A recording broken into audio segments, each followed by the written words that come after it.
दोस्तों बहुत बहुत स्वागत करता हूं आप सभी का। क्या सुप्रीम कोर्ट राष्ट्रपति के लिए समय सीमा निर्धारित कर सकता है? क्या सुप्रीम कोर्ट राष्ट्रपति को निर्देश दे सकता है? जी हां दोस्तों, कुछ ऐसे ही कठिन सवाल राष्ट्रपति द्रौपदी मुर्मू ने सुप्रीम कोर्ट से पूछा है और इन्हीं सवालों का जवाब देने के लिए बी.आर. गवई के नेतृत्व में एक पीठ का गठन किया गया है, एक 5 सदस्यीय बेंच का गठन किया गया है, क्योंकि राष्ट्रपति की तरफ से सुप्रीम कोर्ट को कुल 14 सवाल भेजे गए थे। तो राष्ट्रपति के द्वारा वो 14 सवाल कौन से भेजे गए थे, आपको हम आखिर में वो 14 सवाल बताएंगे, जिससे आप भी उन सवालों पर मंथन कर पाएँ। लेकिन बड़ा सवाल ये है कि राष्ट्रपति ने आखिर सुप्रीम कोर्ट से 14 सवालों पर राय क्यों मांगी है और आखिर सीजेआई बी.आर. गवई को क्यों अपने नेतृत्व में एक 5 सदस्यीय बेंच का गठन करना पड़ा। दोस्तों ये बहुत बड़ा सवाल है। दोस्तों याद करिए 8 अप्रैल की तारीख, जब सुप्रीम कोर्ट ने तमिलनाडु के राज्यपाल के लिए विधेयकों पर समय सीमा तय कर दी थी, जब सुप्रीम कोर्ट ने विधानसभाओं द्वारा पारित विधेयकों को मंजूरी देने के लिए राज्यपालों और राष्ट्रपति के लिए समय सीमा तय कर दी थी। और आपको तो ये पता है कि तमिलनाडु में डबल इंजन की सरकार नहीं है। जब भी तमिलनाडु की सरकार कोई बिल बनाती थी, कोई विधेयक बनाती थी और जब उसे राज्यपाल के पास या राष्ट्रपति के पास भेजा जाता था, तो ये लोग वीटो पावर का इस्तेमाल करते थे, यानी सही समय पर वो बिल, उस बिल पर दस्तखत ही नहीं होता था। आपको यहाँ जानना बहुत ज़रूरी है कि जब राज्यों में कोई कानून बनाया जाता है तो उससे पहले एक विधेयक लाया जाता है विधानसभा में। जब राज्यपाल उस पर हस्ताक्षर करता है तो वो कानून बन जाता है। वहीं अगर देश के संदर्भ में देखा जाए तो केंद्र सरकार अगर कोई बिल लाती है, जब उसे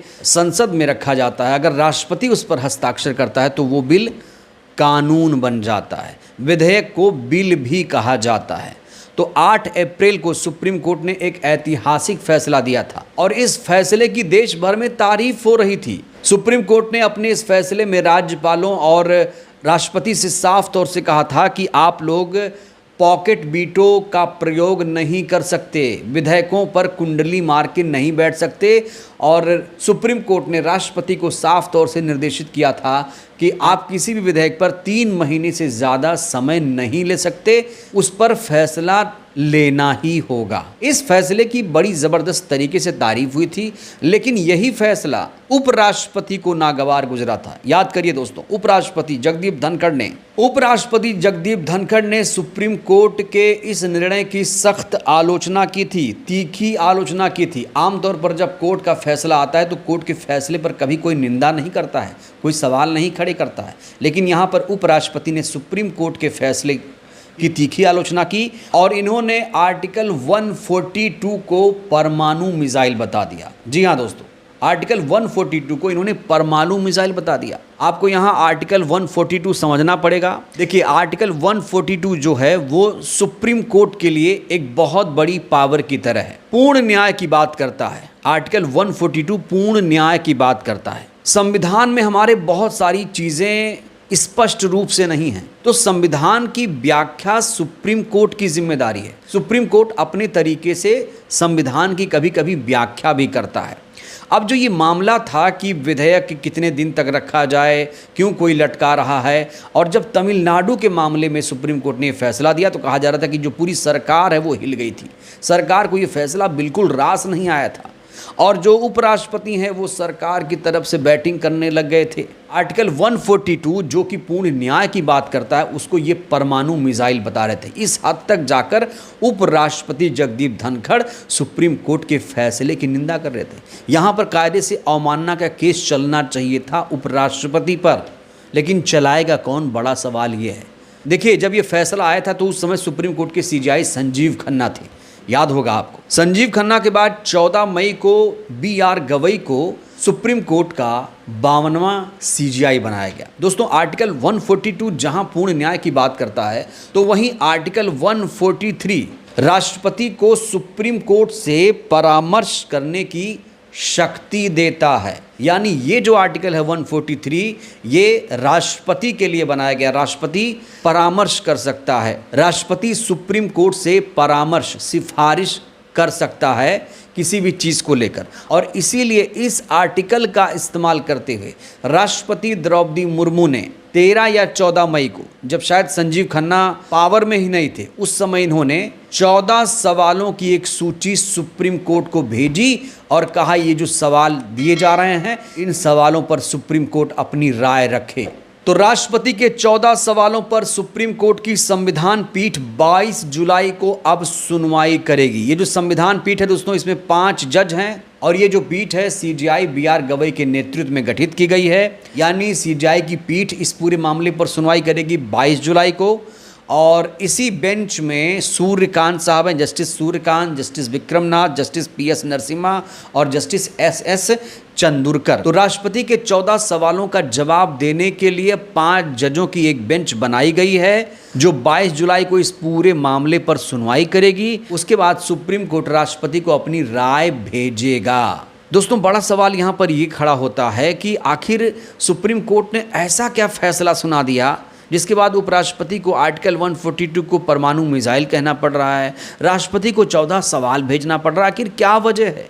क्या इसीलिए कि सुप्रीम कोर्ट ने तमिलनाडु के संदर्भ में फैसला सुनाया था, क्योंकि तमिलनाडु में डबल इंजन की सरकार नहीं है? अगर यूपी के संदर्भ में सुनाया होता तब इनको दिक्कत नहीं आती। दोस्तों, आपको ये सच्चाई ये भी जान लेनी चाहिए कि जहाँ जहाँ डबल इंजन की सरकार नहीं है, वहाँ जानते हैं पावरफुल कौन है? राज्यपाल पावरफुल है। और आपको अभी सबसे बड़ा एग्जाम्पल समझना है तो जम्मू कश्मीर का एग्जाम्पल ले सकते हैं। दिल्ली में जब केजरीवाल की सरकार थी, तब आपने देखा होगा किस तरीके से उपराज्यपाल और मुख्यमंत्री में टकराव होता था। तो यहाँ पर एक वर्चस्व की बात आती है कि डबल इंजन की सरकार है तो सब कुछ स्मूथ चलता है, और डबल इंजन की सरकार नहीं है तो कहा जा रहा है कि जो राज्यपाल होते हैं वो विधेयकों पर वीटो, पॉकेट वीटो का इस्तेमाल करके बैठ जाते हैं, और जो राज्य सरकारें कानून बनाती हैं वो समय पर बन ही नहीं पाता है, समय पर लागू ही नहीं हो पाता है। तो अब राष्ट्रपति मुर्मू के भेजे रेफरेंस पर सुप्रीम कोर्ट में 22 जुलाई को सुनवाई है। बिल की मंजूरी को लेकर दिए गए फैसले पर 14 सवाल पूछे गए थे। अब बड़ा सवाल यह है कि सुप्रीम कोर्ट अपनी राय में क्या कहेगा, ये महत्वपूर्ण है दोस्तों। तो अब इंतज़ार करना होगा हमें 22 जुलाई की तारीख का, जब CJI BR गवई की पीठ इस पूरे मामले पर सुनवाई करेगी। तो चलिए आपको हम वो 14 सवालों की सूची दिखाते हैं जो राष्ट्रपति के द्वारा सुप्रीम कोर्ट को भेजे गए थे। इन सवालों को आप लोग ज़रा ध्यान से सुनिएगा और जवाब देने की भी कोशिश करिएगा। अगर कोई कानून का ज्ञाता ये वीडियो देख रहा है तो ज़रूर संविधान के हिसाब से इन सवालों का जवाब देने की कोशिश करिएगा। तो राष्ट्रपति ने पहला सवाल पूछा था, जब राज्यपाल को भारत के संविधान के अनुच्छेद 200 के तहत कोई विधेयक प्रस्तुत किया जाता है तो उनके सामने संवैधानिक विकल्प क्या है? दूसरा सवाल, क्या राज्यपाल भारत के संविधान के अनुच्छेद 200 के तहत किसी विधेयक को प्रस्तुत किए जाने पर अपने पास उपलब्ध सभी विकल्पों का प्रयोग करते समय मंत्रिपरिषद द्वारा दी गई सहायता और सलाह से बाध्य हैं? तीसरा सवाल, क्या राज्यपाल द्वारा भारत के संविधान के अनुच्छेद 200 के तहत संवैधानिक विवेक का प्रयोग न्यायोचित है? चौथा सवाल, क्या भारत के संविधान का अनुच्छेद 361 भारत के संविधान के अनुच्छेद 200 के तहत राज्यपाल के कार्यों के संबंध में न्यायिक समीक्षा पर पूर्ण प्रतिबंध लगाता है?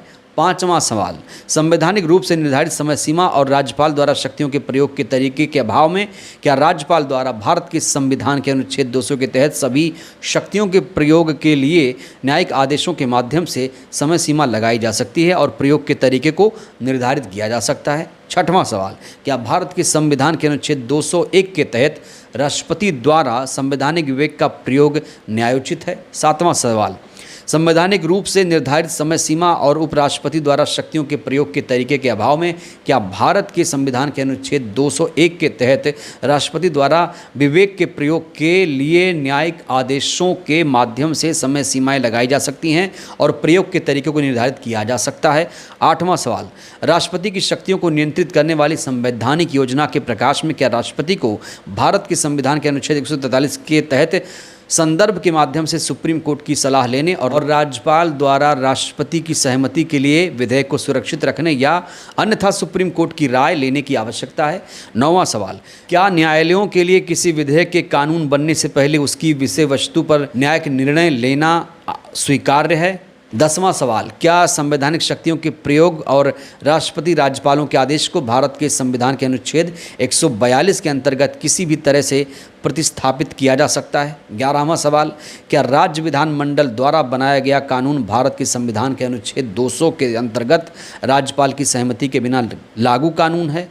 12वां सवाल, भारत के संविधान के अनुच्छेद 145(3) के प्रावधान के मद्देनज़र क्या इस माननीय न्यायालय की किसी भी पीठ के लिए यह अनिवार्य नहीं कि वह पहले ये तय करे कि उनके समक्ष कार्रवाई में शामिल प्रश्न ऐसी प्रकृति का है जिसमें संविधान की व्याख्या के रूप में कानून के महत्वपूर्ण प्रश्न शामिल हैं और इसे कम से कम 5 न्यायाधीशों को पीठ को संदर्भित करें?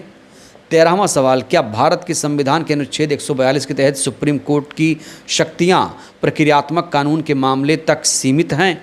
14वां सवाल, क्या भारत के संविधान के अनुच्छेद 131 के तहत मुकदमे के माध्यम से छेड़छाड़ केंद्र सरकार और राज्य सरकारों के बीच विवादों को हल करने के लिए सुप्रीम कोर्ट के किसी अन्य अधिकार क्षेत्र को रोकता है? तो ये कुल 14 सवाल राष्ट्रपति के द्वारा सुप्रीम कोर्ट को भेजे गए थे। सोचिए दोस्तों, राष्ट्रपति के पास इतना टाइम है कि वो 14 सवाल भेज रही हैं और देश में तमाम मुद्दे हैं उस पर राष्ट्रपति कोई सवाल नहीं करती हैं, उस पर ना ही सरकार से सवाल पूछती हैं, वो सवाल पूछ रही हैं। तो सुप्रीम कोर्ट से अब CJI BR गवई की पीठ इस पर क्या जवाब देगी, देखना होगा। बहरहाल इस वीडियो में इतना ही। जो सवाल पूछे गए हैं इन सवालों का आपकी नज़र में क्या मतलब है, प्रतिक्रिया दीजिए। बहुत बहुत धन्यवाद।